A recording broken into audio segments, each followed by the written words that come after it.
Okay, we are live. So, welcome to another live stream or LinkedIn Live version of the Nursing Home podcast. This is the podcast where we talk about what really goes on in the nursing home space. Maybe we talk about some of the things that are not spoken about other places, or we talk about some of the concepts that maybe are complex and we try to simplify it in ways that everybody can really get what is going on and understand this mystical, strange, misunderstood space of the nursing home world. In today's podcast episode, we have the CEO of QRM, Quality Rehab Management. And I just found out asking you how to pronounce your name beforehand. I'll try my best. I'm going to go with Freda Mowad. Mowad, did I get it right? You got it. Perfect. Perfect. Okay. 10 out of 10. Um, and we will be discussing the rehab department in the nursing home, world. Exactly how in-house rehab versus manage the support that in-house rehab teams may need, and lots of other interesting things. But before we do that, so Freda, if you don't mind sharing with our listeners a little bit about your professional background, so that they know enough about me, but so they know a little bit about who you are and who they'll be learning from today. Sure. Thank you. Happy to be here this morning. So my name is Freda Mowad, and I am a speech language pathologist. I've been in the rehab world for 20 plus years. Was a clinician, of course, and just kind of moved up the ranks. Became the president of a third-party rehab company, one of the largest in Texas, for several years. And then right before PDPM launched, I decided to come over and create QRM.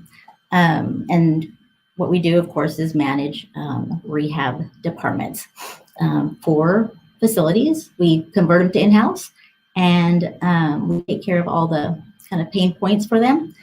So that's what we'll be talking about today. Okay, excellent. Thank you for the overview. And I apologize for not fully for introducing you the way I was supposed to, but thank you for filling in those gaps of information. Uh, so those familiar with nursing home operations know that the rehab department is kind of, in many facilities, operate as almost like a standalone company within the general nursing home operations. And many times this is true that the most educated, skilled practitioners, and this is no offense to the nurses or aides or anybody else in the building, it is the rehab team. And many of us don't know exactly what they do or exactly how it kind of all fits together. And because of the complexity, what you mentioned briefly is that there are operators who choose to completely outsource the entire process to professionals who can do this. So first, I want to hear about your opinion on that. Is that something that you've seen work out well? Is that something that you haven't seen work out well? I know you have a strong opinion about this. And, just educate us on that first off. Sure, absolutely. So, of course, rehab is extremely important, in nursing homes and across, the gamut of healthcare. And we, it is a little bit of a different beast, in the rehab department, like you said. It is complex. There's a lot of rules, a lot of regulations. There's a lot of intricacies with billing, licensure, supervision. Just, there's a lot that goes on in there. But what is critical is that rehab, it needs to be very collaborative, of course, with nursing. And while it is very intricate, it is something that should not be, again, a standalone. It shouldn't be a department that, is a big mystery to everybody. And we've really found that because of outsourcing. A lot of nursing homes, they do outsource their entire rehab department to a third party. And so those are not their employees, and they are kind of, doing their own thing in the rehab department. So we really do love when facilities are able to go in-house, because that does take that mystery away. It really does bring the walls down, and it forces true collaboration. When therapists are part of that facility, when they're those employees, they're an employee just like anybody else. same as nursing, same as dietary. And so they are all on the same playing field, and they all have to work together for that goal of that company versus they might have two, again, opposing companies with different rules and regulations. And so it's really nice to have everybody working together. So I have found that when you do that, you really do open the communication and you open, again, the collaboration. And that's what PDPM is all about. It's all about working together, communicating, and working for the sole purpose of what is the best thing for this resident? What is the best thing for this patient? And it has nothing to do with, again, the gains of one company or another. It is all for the same goal of taking care of this resident for this facility. So, while it is, again, a whole complex department, it shouldn't be a mystery. Everybody should be welcome. They should know about rehab. They should know what they do. They should all be working toward, safe transitions. And you can't do that when you have, when you're a completely separate department. Mm-hmm. Got it. Well, thank you for that. Now, I'll tell you that as an administrator, I've certainly been pitched and probably have worked with outside vendors, and they claim that you won't even notice that that our therapists technically work for a different company. We seamlessly integrate with the facility. I guess what you're telling me from your experience, that's usually not the case. At the end of the day, if the paychecks are coming from a different department, they're even if you're going to tell me that we're all interested in what's best for the resident and we all want to work together, and there's truth to that because that's why people work in these types of roles, because they actually care, hopefully most of the time. But at the end of the day, it is a different company. It's not the same. Mm-hmm. You are correct. We've taken a lot of facilities in-house, and we've, sometimes the administrator tells us, I don't even really know the names of the therapists. A lot of different therapists kind of come in and out. We have some PRNs. I know the DORs because we work with them, but we really don't work with the therapists. And sometimes they're pulled to other buildings, by the rehab company. But again, you don't have a lot of interaction necessarily with the therapist, especially if they're PRN, because they're not your employees. They're kind of just in and out. And so that's unfortunate. It's unfortunate when you don't really truly know all the staff that's coming in and out, to take care of these residents.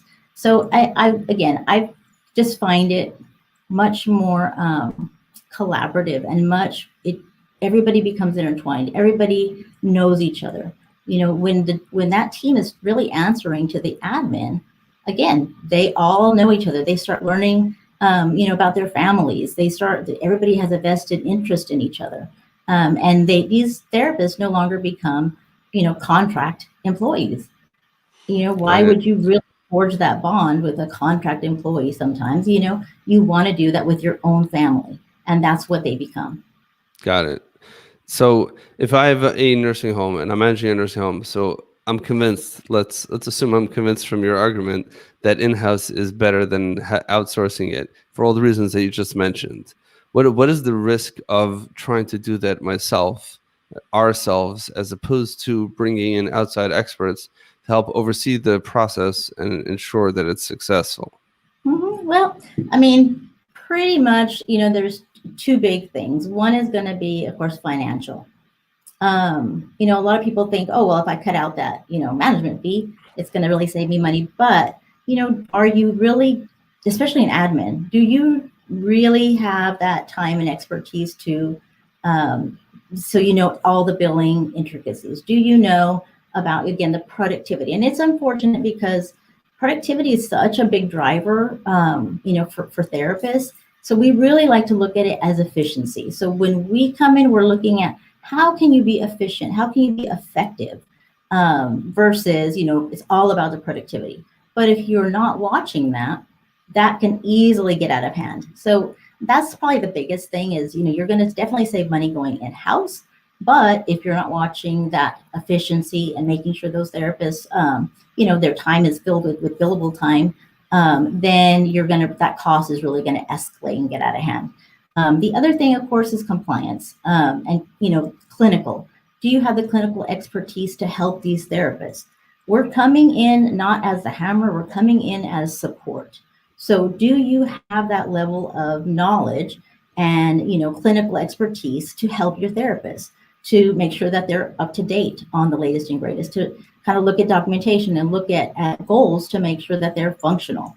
Or are they just going to be back there doing their own thing? So clinical is a big piece of it. And again, compliance. Do you know the ins and outs of the rules and regs? Do you know that a PT has to be on site in order for the PTA to work? Do you know that? Are you watching that? Probably not. So again, there's a lot of compliance issues. Is the therapist, are they doing a 10th visit when they're supposed to? Are they signing off when they're supposed to? Are they allowing techs to do treatments? Are they overutilizing on group? When we could do group. So again, all those things are a risk if you go completely in-house without any kind of support. So that's a big reason why people either don't do it at all, or they do it and they find out very quickly that they cannot do it, and it becomes overwhelming. There's just a lot of, again, risk can definitely be financial, because again, something went awry with the billing, or it can be way worse and you can have a compliance issue on your hands. So that's where we come in.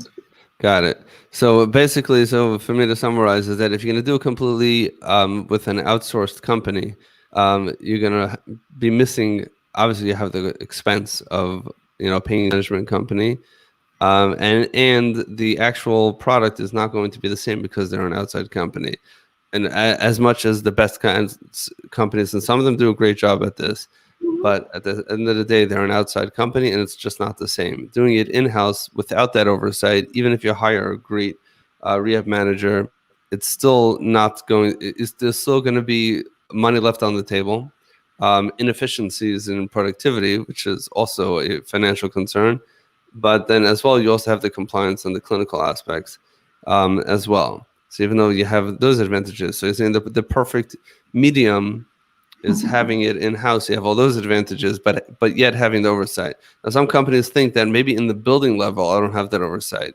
But if it's a company that has multiple facilities, regional directors, and all sorts of other people, that that those people can do it, or maybe hire one person on the regional level to do it. What are your thoughts about that? So same type thing. We've heard that as well. So if a company, maybe they have 10 buildings, and they think, okay, if I get one really great regional person, if I pay them X amount, they can they can watch over these 10 buildings. And we're like, okay, that sounds great.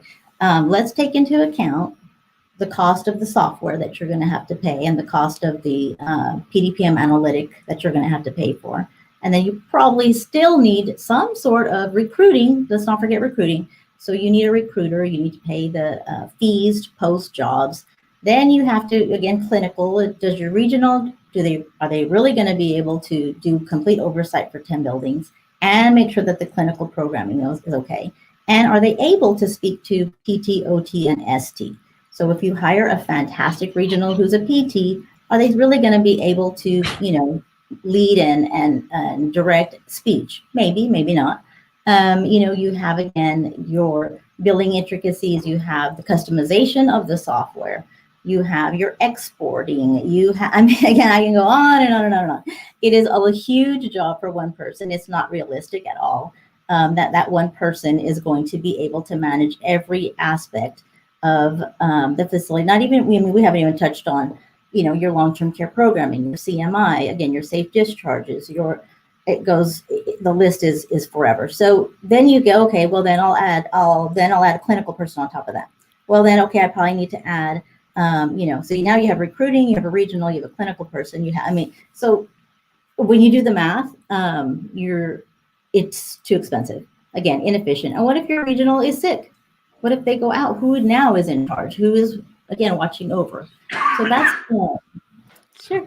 But the great thing about us, our regionals are on site, but behind them are 50 other people that are, again, a part of the greater good, looking out for all these pieces. So the a lot. bottom It's a big. line is it doesn't work. So you could say that, listen, I'm going to pay somebody $100,000, $150,000. This person's, I'm going to hire Freda, and she's going Oh, to manage my whole company for me, and that's it. I won't have any other support. The bottom line is it doesn't matter who you hire. It just does not make. There's so many different moving parts. There's so many pieces. It's completely not practical to do it. If you try to do it and not have this outside support, ultimately, financially, clinically, compliance-wise, it just does not work nearly as well as having the support of a complete company, looking over everything that you're doing. So obviously, this is pretty simple. It's not just a skill that they're hiring. It's not just a skill that you're bringing to the table, you as a company. Rather, we're talking about this is a complete support level, which is something which cannot be done in-house. And if it is done in-house, then it's going to be super, super expensive to do that. And it will be completely not practical to do that. The only way it makes sense is if you do create this support system for multiple facilities and multiple companies throughout the country, which is pretty much what you guys have done and which why it could work for you. But to do that and be the operator, that really does not make sense. So Yeah, that's a fabulous way to summarize it. The other thing is that I kind of find interesting is when they say, I'm gonna get a fabulous regional, I'm gonna pay him all this money. Good luck finding that person, because it is really difficult to find therapists who are really strong in both the financial and the clinical and are able to really oversee multiple facilities. That's a huge job, and that is a very intricate skill set. And those people are not falling out of trees, that they just are not. So even if one person could do everything under the sun, finding that needle in a haystack it's really, really difficult. So there's that piece as well. got it. So let's talk about the topic of in-house hidden costs. So I know that you guys are the in-house rehab providers, and this is something that you deal with. Can you explain a little bit what that is and how you deal with it? Sure. So, it's funny.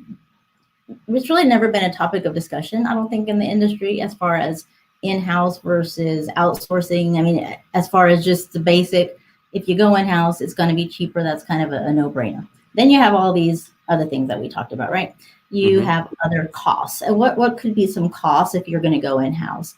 There can be, of course, licensure. Now you have benefits. Of course, you have payroll. There's some hardware that you have to purchase. So there's all that. Now, if you are completely in-house without management, then you have all these pieces that we talked about that you're going to need. Again, the software. You're going to need to be able to customize that software. You're going to need, again, all these positions that we discussed as far as support. So having, there are costs for sure. Hidden, I don't know about hidden, but more, things to think about, things that you may not have considered. But when you have a management company, there's not really a hidden cost. We're very upfront with our clients when we discuss their cost savings. They're like, oh my gosh, I'm going to save XYZ a month and this much a year. That's fantastic. Then we talk about the cost. Now, what are the costs going to be? Of course, benefits, and which we take that into account when we do our analysis. Again, hardware, they're going to have that. Maybe some more HR support, depending on how big the company is.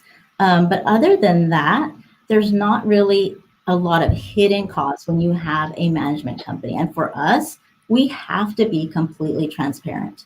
We have to show you all your costs, what's the potential. And that's what we do every single month with our KPIs. We're showing you what you have, paid out in salaries, what you paid out in benefits, what you paid out in our fee, and then your revenue side. And then we're showing you what is your cost per minute. So nothing is hidden with us because we can't afford to hide anything, and there's really nothing to hide. We have to be transparent. You know what you're paying in salaries. You know what you're paying in benefits. And I always tell people, I have to prove my worth to you every single month. Otherwise, if I don't do that and I'm not doing a good job for you, you could do it yourself for badly. You wouldn't need us. So we have to perform, and we have to be very, very strong in our KPIs. And that's why we have to be completely transparent. So We would not have any kind of hidden fee. We are all inclusive. We are one flat fee per month. We do not have any add-ons. We do not charge for recruiting. We do not charge. There's nothing. You know what your fee is going to be every single month. It is static. Got it. Got it. So let's just talk about the rehab department in general for a moment. So regardless if it's going to be in-house with support, in-house without support, if you're gonna outsource it, because really the in-house versus outsourcing applies to many different departments. Even it's a bigger conversation. If you talk about the dietary department, you can talk about housekeeping. I don't think nursing is practical unless you're talking about agencies, and that's a different conversation. But in general, what do you see as the biggest challenge for the rehab department in managing the day-to-day? Is it from the financial side or even from the actual clinical side? Something that all rehab departments, regardless of how they're set up and how they're structured, is there a particular thing that you see time and time again that when you work with facilities or when you observe facilities, even if they're not your clients, a certain area where they struggle with, and maybe if you can tell us how you solve that issue. I know I'm throwing this on you. Sure. How you solve that issue, with the facilities that you work with. Sure, sure. Probably the biggest thing would be staffing. And that's really the biggest reason why people are worried about going in-house is because of staffing. So we have that down. I mean, that's what I've done my whole career. We have an amazing recruiting department, a very robust recruiting department. And so for us, it is very seamless. We have well over 280 buildings, and we have 2 contractors, so 2 agency employees in our. I mean, that's pretty phenomenal. Yeah, We wow. don't really have an issue with staffing because honestly, people want to be in-house. Therapists love being in-house because they know it's safe. You can lose your contract at any time when you are outsourced, and they know that. And with PDPM, there has been more availability for, a therapist. So we are able to staff, anywhere in the country, remote or rural. It doesn't, we don't really have any issues with that. So that's been phenomenal. But for if you're doing it again completely on your own, staffing can be tricky. So that's usually what we see, and we'll see it sometimes also when I go into a building and they may have PTOT speech, but I look and I go, gosh, this is a 120 bed facility, and your long-term care programming is really, really tiny. And it'll come out that sure enough, they can't find a PTA, they can't find a CODA, and your long-term care patients kind of get pushed to the side because of course you're taking care of the med A's that are coming in, and that's really unfortunate. There's a lot of issues, of course, if you're not able to service your long-term care residents like they need to. So that's where we find again the biggest hole, the biggest struggle for in-house companies that are, facilities without any support. The other thing would be getting that communication between rehab and nursing. It is much more than just filling out I that was waiting for form. you to go there. Yeah, 100%. So the where the focus can definitely be is, did rehab filled out a form that is requesting nursing documentation for XYZ, or nursing is referring a patient back to rehab. But what we have found again with PDPM, the communication has to be so much deeper than that. And that's what we do. So our days of really truly managing just rehab are gone. So we are quality rehab management, but we have evolved into quality reimbursement management, basically, because we work so diligently with the MDS nurses, and we work on the MDS, and we're working constantly on that reimbursement. And again, it has to match rehab. You cannot have rehab doing their own things, scoring their own GG, setting their own goals, and nursing doing something else on their side and something else showing up on the MDS. Those things have to be aligned. So we work very hard. We work probably 50-50 with rehab and nursing, making sure the documentation is strong on the nursing side, making sure that the GG is matching for both nursing and rehab, making sure that the goals are matching for both, and making sure that at the end of the day, we know where this patient is going. We know we're going to give them a safe transition, and we know our outcomes are going to be strong. But you cannot have that unless both of these entities are working toward the same thing. And we haven't really seen that when we go into a building for the first time. There's usually, again, very separate goals, or very separate GG, or very separate, everybody's kind of working. Of course, nursing's working with nursing, and rehab's working with rehab, but you have to collaborate because it is a different world under PDPM. So let's, I know you mentioned that a couple of times now. So let's educate our listeners right now. Two things you mentioned regarding PDPM. Number one is that there's a bigger availability, a bigger pool of staff that are available as a result of PDPM, and the collaboration between nursing and rehab is even more critical. You mind just jumping into each one for a moment, explaining why that is so? Sure. So with PDPM, we definitely love this model. Under PPS, everything was driven by therapy. It was all therapy minutes, all therapy visits.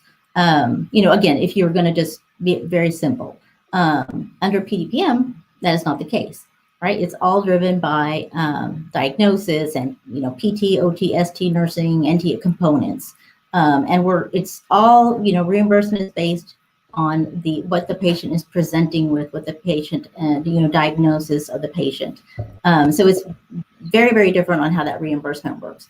Well, because of that, because now that, Med A reimbursement is no longer driven by rehab volume, then you started to see less and less therapy happening, maybe not as many minutes, because that's not what is needed for the patient, depending on diagnosis of that patient or what the patient needs.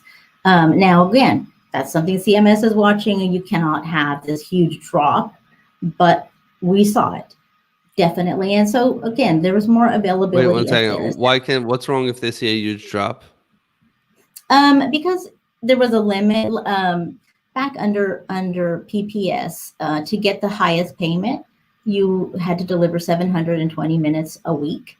Right. And now, so one minute to the next, when the payment changed from one day to the next, CMS was saying, well, of course, if you were giving this patient 720 minutes this week, why wouldn't you give them 720 minutes this week? Well, is it just because reimbursement changed? And so that was something that they were there's a reason why. The real answer is yes, but there's also, they're not stupid. They know there's a reason why they changed the PDPM to begin with, because they know that we're giving someone who hospice is saying they should go on hospice, and rehab is saying no, they need 720 minutes, right?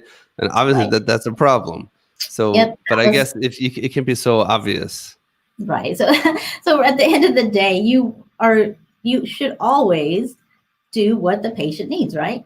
And so that's what PDPM has been so great about. If the patient needs 720 minutes today, they should get that. And if they need 400 minutes, they should get that. So, it's kind of right side rehab, and that's been phenomenal. That's been great.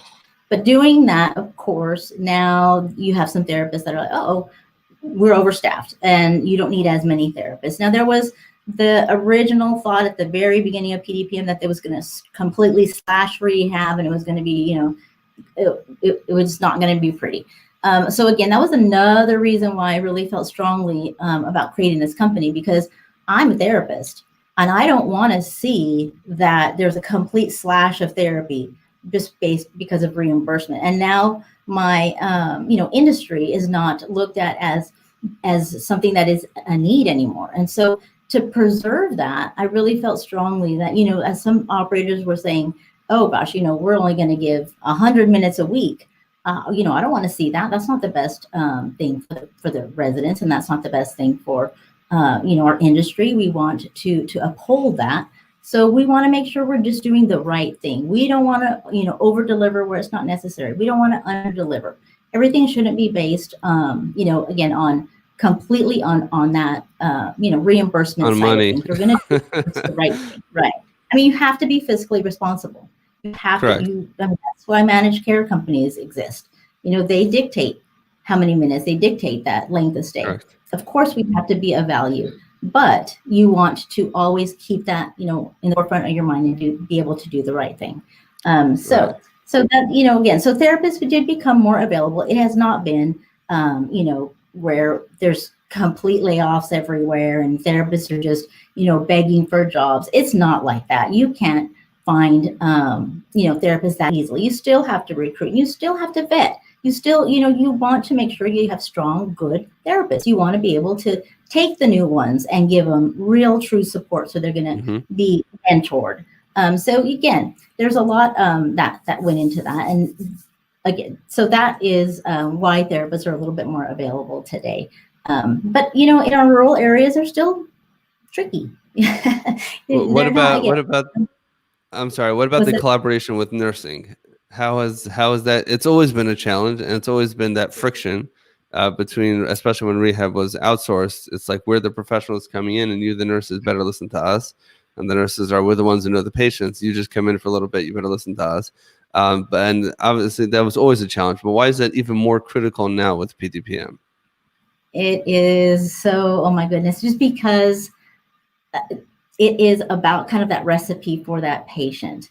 And so many things are going into that go onto that MDS that give you the final, again, reimbursement. You have to have a good understanding of the correct delivery of care. So when you collaborate, again, you don't want a patient to come in, nursing's doing their thing, and PT, OT, ST go off and do their eval and nope. The patient comes in and everybody sits together, they round on that patient. What diagnosis is this patient? Okay, what is going to happen with it? Where is this patient going? That's number one. What is the discharge plan of this patient? Are they going to stay long term? Are they going home? What is that? We have to know right out the gate. Okay, who needs to see this patient? Do they need PT? Do they need OT? And you all decide that as a collaborative team. What nursing, services do they need? So as we do that, it becomes some where things are not missed, because if you miss anything under PDPM, that affects your reimbursement. If you miss, a swallowing issue, you don't code that on the MDS. That impacts your reimbursement. Every single thing. There's hundreds of things that go on that MDS that impact the reimbursement and paint that picture for CMS. Everybody has to be on the same page. They really truly do. And we're talking about social services. We're talking about, because there's tests that they got to give. And if you're not doing that again as a collaborative effort, you're going to fail under PDPM. Amazing. Amazing. All right. Thank you for that. I really appreciate it. I'm just looking at the time now and to see how much time has gone by. So we do need to wrap this up. So before we let you go, are there any final is there any final tips and tricks that you would want to share with those who are managing their rehab in-house already and struggling with some of the things that we've discussed right now? Is there any simple low-hanging fruit, something that they can do today to actually improve on some of these challenges before they see the light and realize that they should reach out to QRM? I was going to say that the easiest thing to do is to tell us quickly. That, of course, Or is the easiest thing is to get that support. But then they're listening to this episode right now and they're saying, okay, we're doing it in-house. I see all these challenges. We have all those challenges. We're not yet ready to pull the trigger on hiring an outside company to help us manage this process. Anything that you already do that maybe they can implement today that would help them process so that they can get value just from this conversation, even before they go and they bring in a company such as yours? Sure. I mean, I have a lot of people that are currently my client or are about to be my client who I've worked with for a year. So they'll kind of call me and say, hey, I'm not ready to do this. And same exact thing, but I'm in-house and I'm kind of struggling. What do you think? And I'm happy to tell them. I told somebody yesterday, what do you need? I'm happy to give you resources. I mean, we know so many people. What is it that you're lacking? Do you need IT support? Do you need consulting? I mean, we have a ton of resources. You don't have to use us, but call us. We're happy to help. They'll call me something simple about, do you have a PDPM track? Do you have a CMI tracker? Sure, I'll send that to you here, whatever you need. But the most important thing really, I would say, would be to bring your team in, bring in your, not just your DOR, but your PT, your OT, your speech, bringing your nurses, bring in your, and everybody needs to sit together. And what is the goal of that company? What is it that we need to do? Can we help collaboration? How can we help to make sure that the GG matches and the goals match and work together as a team? People have beautiful, wonderful ideas. Therapists, nurses, people are in this industry because they care, because they want to do the right thing, because they want to see good outcomes. And sometimes they're kind of handcuffed for whatever reason. Find out why. Find out why they're having struggles. Break that down. That is the beauty of in-house. You can do whatever you want. You can have your OT over your bathing, program and work with CNAs. You can have your PT work with your CNAs on getting patients up. You don't no longer have, oh, that's not my employee and they can't do it because of productivity. Use them wisely. They can all collaborate on the MDS and help you with that. They can all take a webinar on whatever it is that you're struggling on and learn together. It is, when you empower people, beautiful things happen. And that's what we love about in-house. People are wanting to do the best, but they need support. They need knowledge. They need help. And so we are blessed every single day to work with these companies, work with these facilities, work with these individuals to help bring out the best that they can be for our residents and for, this population that really needs us. So that would be my. Okay, excellent, amazing. So that you said that, if people do want to learn more about you, or they want to reach out to you directly or to your company, where's the best place to send them? Well, I would say to go to our website, which is qrmhealth.com, or as we have found, a lot of people just Google Freda. Oh, really? And they QRM, and then I pop up. So luckily my name's a little rare maybe. So Freda Mowad or QRM or any combination of that, and they could usually find us. But our website, qrmhealth.com. We're here to help, no matter if you completely engage with us or not. We are a resource for you first and foremost. Okay, amazing. I really like just what you said before. I'm just reviewing that in my head right now. Is that when you empower people, beautiful things happen, and this is so true. And you cannot empower someone else's staff. You're limited to the extent that you can empower them. And if you want to create new programs and new initiatives, instead of just surviving, instead of just checking all the boxes, crossing your T's, dotting your I's, and making sure that nobody deems you in your annual survey, or you don't get any money taken back, you can actually be proactive. And like you said, you can do a bathing program, get people out of bed. There's so many things that you can do with sharing the talent, skills, expertise of your rehab team throughout, together with your nursing team and throughout the facility, not just in the gym, but actually on the floors if and when it is necessary. Obviously, in a way that's fiscally responsible, but that is a completely different. It's breaking down the barriers, I guess, between the nursing home and then there's rehab. Even in an in-house, rehab team, those barriers exist. This institutionalized knowledge in the nursing home world is very, very strong and very, very powerful. And it takes proactive, conscious efforts to break down those barriers. And like you said, but if you have them actually working together on a shared result, that can absolutely be phenomenal. So thank you for coming on the podcast, Freda, today. I really appreciate it. Thank you. Head on over to qrmhealth.com, Google Freda Mowad, and see what comes up. And somehow, we'll get in touch if you have any questions about managing your in-house rehab team, even if you're not yet ready to pull the trigger. And as always, this podcast discussion will be available at the nursinghometpodcast.com. Head over there as well for previous episodes of the Nursing Home Podcast. So thank you again, Freda, for coming on the podcast. I really appreciate it. Absolutely. Thank